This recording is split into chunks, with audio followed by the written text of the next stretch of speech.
In today's video, I'm going to teach you how to hide fields in Jotform.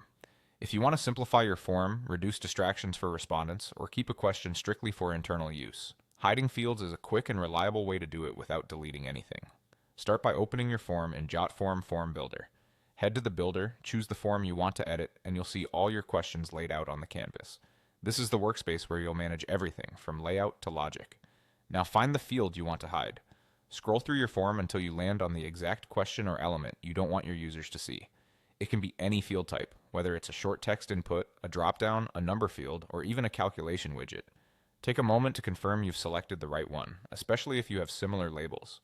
There are two simple ways to hide a field. The first is using the floating toolbar, which is the fastest for quick edits. Hover your mouse over the field and a small toolbar will appear near it.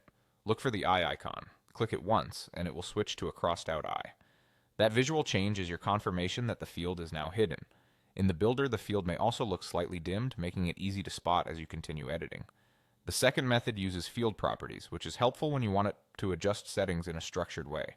Click the field to select it, then click the gear icon to open properties.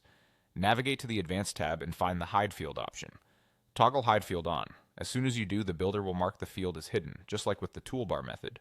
This approach is great when you're already reviewing other settings or working through multiple fields. Hidden fields won't be visible on the live form, so respondents won't see them or interact with them. However, they remain part of your form behind the scenes.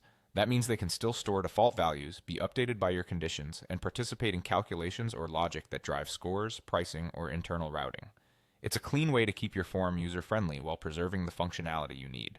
That's all it takes. Open your form, locate the field, and hide it using either the floating toolbar or field properties. Use the method that feels most natural to you. Keeping your form tidy while still leveraging hidden fields is a simple change that can make a big difference in clarity for your audience and accuracy for your data.